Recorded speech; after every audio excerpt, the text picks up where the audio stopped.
Welcome viewers, welcome to this program of FEG2, that is Foundation Course in English, which is an elementary course.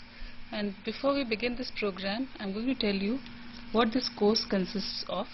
Now the course consists of writing of paragraphs. It also deals with the various methods adopted in the development of paragraphs. Then it also introduces you to the writing of composition. It talks about the various types of composition, and you must also be aware after doing this program about how to write a composition. Note taking and report writing are also some of the essential features of this course. So we start by asking Dr. S.S. Sharma some of the questions so that he will enlighten you with the course and what the course consists of. In terms of length, what is the two basic types of composition? Lengthwise, compositions can be either short compositions or long compositions. Short compositions mostly take the form of paragraphs, and long compositions mostly take the form of essays. In between, there are a number of other forms of writing. Our concern here is not only with paragraph writing but also essay writing, longer composition, report writing, describing events, people and things, and reporting on things in general. Now in this kind of writing, certain basic requirements are there. One, this kind of writing most of the time must be quite factual. It should be objective, it should be detached, it should be impersonal. If it's an essay of the personal kind, then of course a lot of your personality can come in. But most of the items that are here, they require a certain kind of detachment from the person who is writing. Now when we have this detachment, then certain other precautions also become necessary, and certain ways of syntax, they come to be preferred. Now what are they? When we are writing this kind of composition, most of the time the preferred form of syntax is the passive voice, because the passive voice helps us to stay detached, objective and impersonal. So passive voice takes precedence over the active voice. That is one thing. Second thing is that if it's a longer composition, then it must have a certain structure, which means there should be a beginning, a middle and an end. When we keep in mind the beginning, middle and the end, that doesn't apply to a shorter paragraph, because there we have to be very direct in our treatment of what we are writing. But in a longer composition, we have to give it a good beginning, we have to wind it up in a proper way, and also there should be a good middle. How do we do that? One, we should keep our edges as sharp as possible. Two, the logical development should be in a phased way, which means that there should be a certain kind of coherence in your logical development. Three, we must stay focused on the subject. These are basic requirements for both the short form of writing and the longer form of writing. Now supposing we are to write a paragraph, what kind of precautions do we need in writing a paragraph? We have to be very direct there, very direct. Straight away we should move into our subject. And then in as precise, factual and impersonal a way, we must say our thing as is possible for us. Two, if it is a short paragraph, then it doesn't need to be divided any further, which means that one single unit will be enough, which is not the case with the longer composition, because that needs to be divided into paragraphs. And when we divide a longer composition into paragraphs, then we have to see that there is a kind of proper transition from one paragraph to the other. That requirement isn't there in the paragraph. And also, we must keep in mind whether that paragraph is doing its job properly or not, which means that there is a certain expectation from the paragraph that it will give us a certain kind of knowledge, it will give us a certain kind of information. That job, this paragraph, must do as competently and as precisely as possible. Dr. Sharma, can you enlighten our students about how to write a good paragraph? They should avoid complex and compound sentences, and they should try to use as many simple sentences as possible. They should use the declarative form and the assertive form as much as possible. They should avoid putting in too many exclamatory sentences. They should avoid putting in too many interrogative sentences, and they should avoid longer sentences. So, they shouldn't go for complexity. They shouldn't go for compound structures. They shouldn't go for exclamations. They shouldn't go for too much interrogation. It should be a straightforward thing with as many simple sentences as possible, and it should be in the declarative form. Now, what points should be kept in mind while writing an essay? Yeah, writing an essay is quite a different kind of thing from writing a paragraph, because essays can be of various kinds.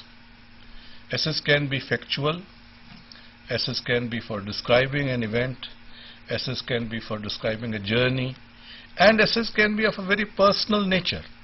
Now here some history of essay writing in English needs to be given to the students. The first essayist in English was Francis Bacon.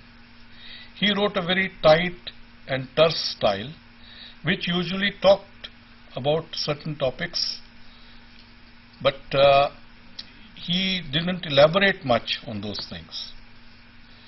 Now between Francis Bacon and Joseph Addison, who was in the 18th century, there's a lot of gap. And Addison started writing the periodical essay. Before Addison, there was no periodical essay. Addison and Steele wrote periodical essays in the Spectator and in the Tatler. And they gave the essay a conversational touch. And they also brought in character sketches in the form of Sir Roger de Coverley. In the Romantic period, the best known essayist and the most entertaining essayist is Charles Lamb, who made the essay fully personal.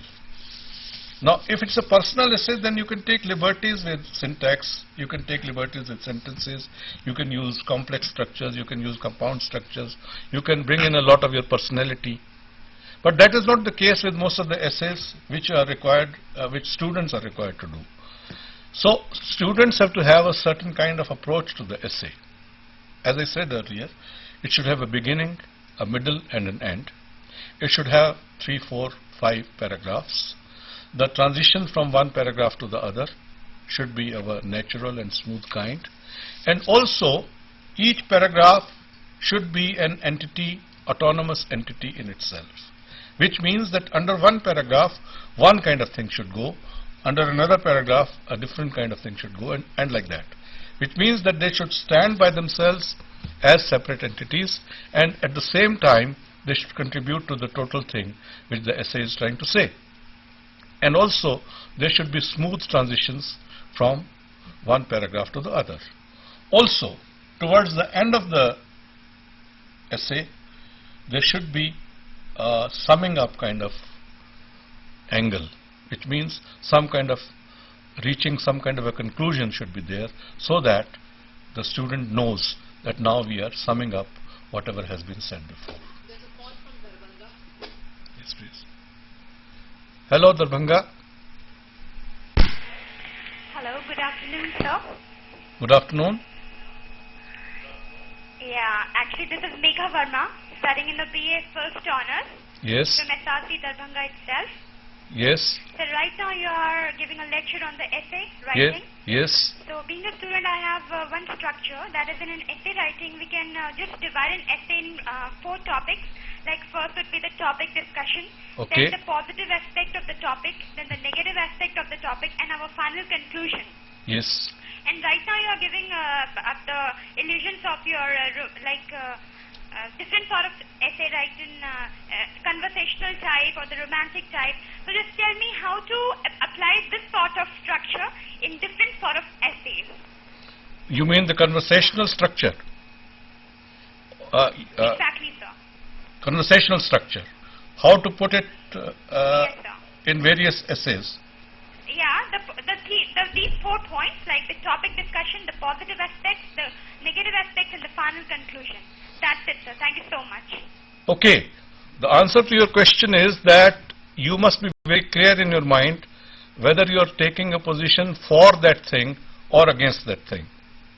Now, depending on that, there would be a kind of balance, which means if you are for that thing, then the arguments which you give in favor of that, they will outweigh the arguments which you give against that. But nevertheless, you'll have to try to balance both sides of the argument. And then, towards the end, you'll have to take a position which makes it very clear as to where your own sympathies lie. Is that all right for you? Hello? Anyways, we move on to report writing now. Yeah. Now, what should be the criteria for writing reports? Now, reports vary a lot. There are various kinds of situations which require a report, and they differ a lot, so naturally in each case a different kind of approach would be needed. First thing is a news report. When a correspondent or a reporter is expected to report some event or some function, then a different kind of approach is there. When somebody has to write a report on a meeting, then a different kind of approach is there. When somebody has to report some disaster, then a different kind of approach is there. But nevertheless, certain basic things need to be there in all reports. First, all reports must be quite factual.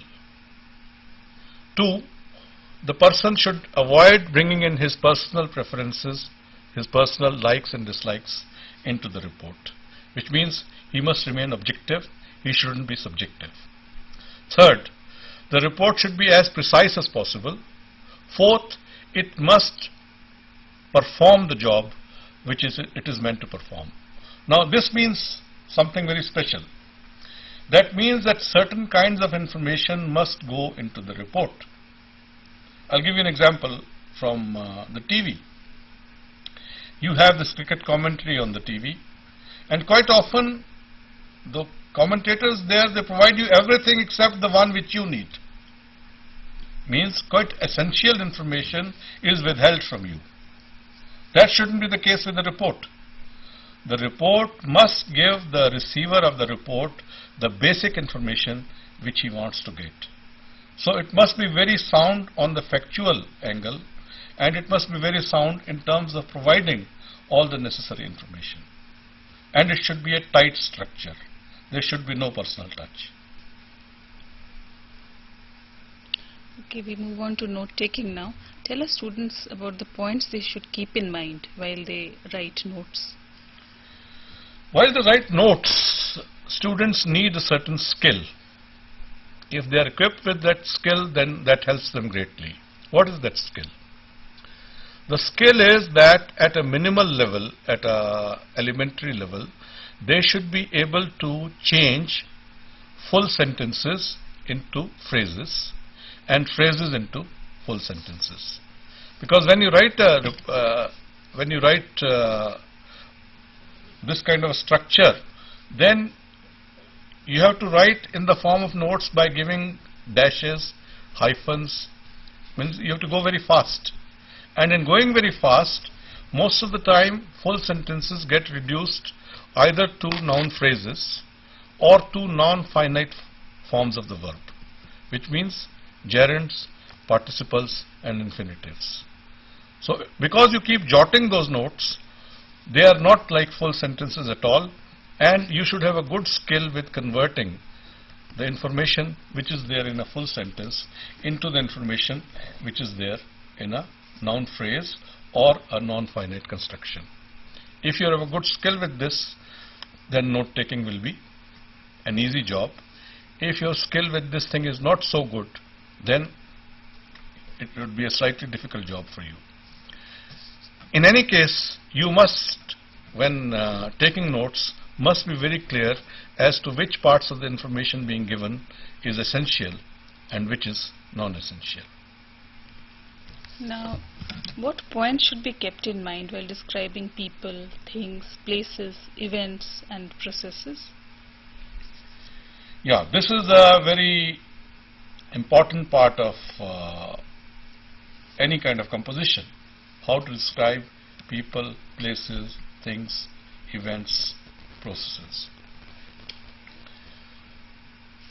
First of all, there should be a kind of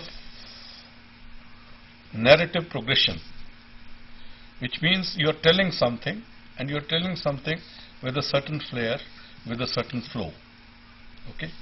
Which means that retaining the interest of the person who is at the receiving end of this description is the uppermost thing. And for retaining the interest of that person, you must keep the whole thing very focused, very colorful. Color is a very important element of all descriptions except factual descriptions. And then there should be whatever precautions we talked of earlier in terms of sentences. In descriptions, there can be a mixing up of simple and complex structures, because there should be an alternation of style. There should be some shorter sentences, very short sentences, some sentences should be longer, some sentences should be complex, some should be simple. Why? Because unless there is variety in your presentation, you won't be able to hold the interest of the person who is receiving your description for long. When you describe persons, your focus should be on those things which distinguish that person both in appearance and in terms of his achievement. And the superficial appearance of things should be uppermost in your mind, and the temperament of the person, habits of the person, to the extent you know it. And you should try to make a portrait of the person, so there should be a painterly touch to your description. Okay. When you describe places, then a sense of history must come in, a sense of location must come in, a sense of the past and the present of that place must come in, and also what kind of life goes on in that place on a day-to-day basis. Trying to capture the essence of that should be uppermost in your mind. In other words, your general approach should be that of a kind of photographic realism. When you describe events, then naturally most of the time your description would be in the past tense, because the event must have happened in the past. So you should be very careful then as to how your tense structure goes. You should be careful about not allowing past perfect to meddle too much with simple past, and simple past to meddle too much with past perfect, which means you must be very clear as to the aspect of the action, whether it is the perfective aspect, whether it is the ongoing aspect, and whether it is the simple aspect. This you should be very clear about. When you describe processes, then two things must be kept in mind. One is accuracy, that your description of the process must be very accurate, both in giving names to things, both in describing equipment, and also you shouldn't diverge from what you're trying to put, because your job is to make the other person virtually participate in the process which you are describing to that person. Now you've already talked about composition writing, paragraph writing, note taking, report writing. Kindly sum up once again for the students of what you have explained so far. Well, these days we find that students, in the case of students, composition doesn't have the same kind of centrality in their teaching as it used to have earlier. Part of it is the result of certain kinds of media. Part of it is the result of the emphasis, change of emphasis in teaching. Nevertheless, students need to be equipped with being able to compose a short piece or a longer piece at short notice. they visit some place, they see a film, they meet a person, they should be able to talk about it.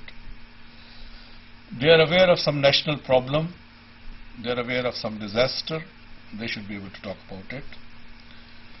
They want to bring something to the attention of the authorities or to the attention of their neighbors or to the attention of their locality, they should be able to do it at short notice. So from all these angles, one must have some minimum mastery of composition. Now, in trying to have this minimum mastery of composition, one must be aware of the needs of the occasion. What does the occasion demand? Does the occasion demand a very precise thing? Does the occasion demand a short thing? Does the occasion demand a longer thing? Does the occasion give you some room for personal elaboration? Does that occasion give you room for bringing in your likes and dislikes? Does it give you room for bringing in preferences? Are you trying to influence people's judgment through your writing, through argumentative composition, for example? Are you trying to persuade them to do certain things? Are you simply giving them information without caring as to what they'll do with that information? So, what caused that composition is a major factor. Keeping in mind that major factor, now you have to get pen and paper, and then uppermost in your mind should be this, that there is a job in hand. Job in hand is to write a paragraph or an essay or a report or a description, and then how to do it best. These things should be uppermost in your mind. Second, you must keep in mind that in presenting this thing, I must do it with as much clarity as possible. Which means that in order to put clarity on the paper, you must have some clarity in the mind. Which means do some thinking before writing so that you are clear as to what your objectives are in giving that information. Are they short-term objectives? Are they long-term objectives? Or is it something just for the occasion and then it will be put away and forgotten? Or is it something which is going to be retained for a while, which that person is may have to refer to once, twice, thrice, and so on. So there should be absolute clarity in your mind as to what exactly you are going to do, and that clarity you must cultivate. Which means, in other words, that you must have some time at your disposal to give thought to what exactly is the job in hand. Keeping in mind that job in hand, then you must structure it. There must be progression, there must be logical coherence, there must be coherence otherwise, and there must be a proper structure to it. What does that mean? That means that your presentation should not look loose, should not look lax, should not look lopsided. There should be a proper balance. Your presentation should not tilt too much in one direction, even if you are trying to influence people, even if you are trying to give arguments in favor of something and against something. You must be very clear that, look, this must appear good on paper. And to make it appear good on paper, you must have these things: clarity, precision, simplicity, progression, transitions, and the edges of your presentation must not look blurred. Which means that whatever you've got to say, you have got to make to the other person that thing crystal clear. Okay? So I think by now we come to the end of the program. Or do you have to say something more to the students? There's still a lot of time left. So, Time is, I think 13:28. no, it is 45. So would you like to say something more to the students about the course? No, now we'll इसमें एक break ले लीजिए जरा. क्योंकि इसको एक दूसरे form में प्रेजेंट करना पड़ेगा. We'll have to give examples, right? In about 15 minutes, we'll have to give examples. His point.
Dr. Sharma, now you have already talked about the theoretical side of the course.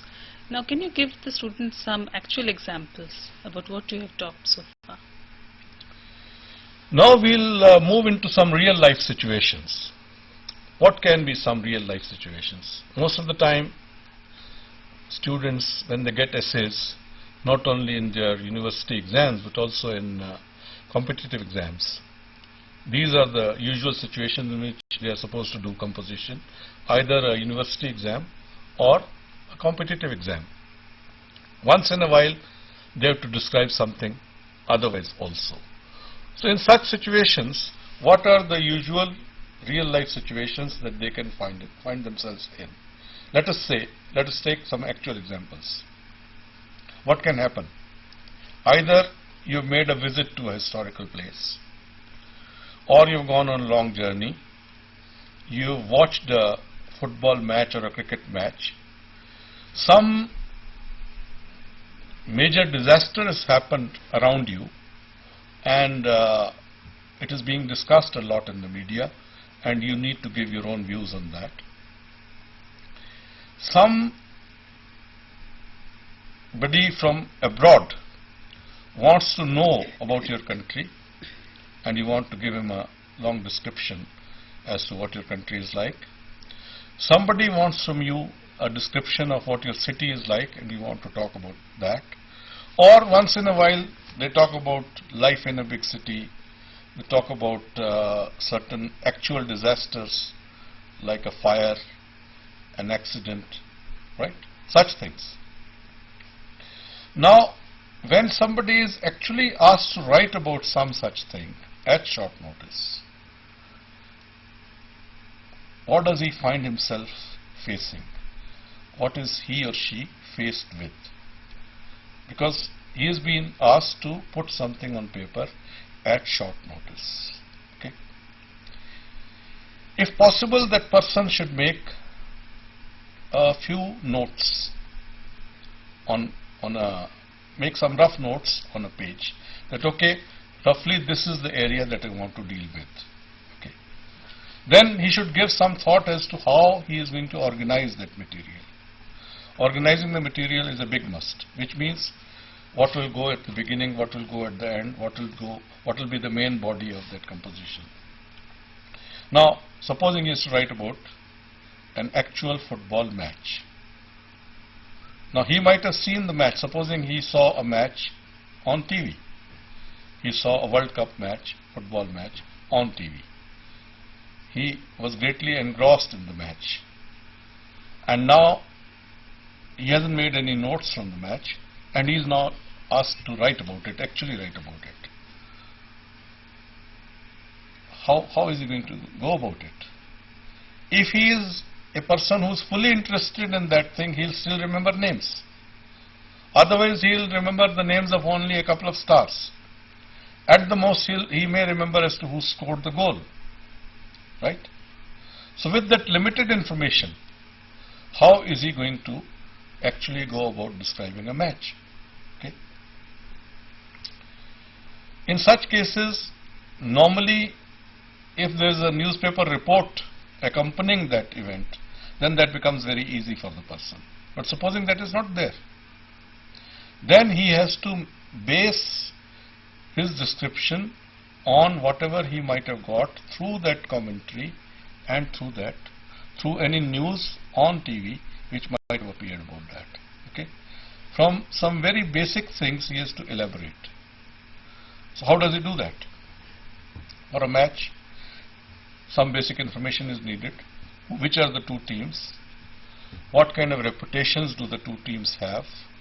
On the basis of the reputation, which team was expected to win? What was the ultimate result? Was the ultimate result a surprise? Did it come as a shock? Was the team which won an underdog? And so on. Then he has to say who shone in the match, who was the best player in the match. Then, if possible, he has to, if he is quite knowledgeable about sports, then he has to give some weaknesses of the losing team and some strengths of the winning team. Okay, that is for a match. Now, supposing you make a visit to Agra, and now you are supposed to describe it. Quite often, because I'm talking about practical aspects, I'll also talk about what shouldn't be done. You are expected to write about a visit to a historical place. You choose Agra, and then a lot of your effort gets lost in describing things which are non-essential. They are non-essential from which angle? They are non-essential because they may not have any bearing on history.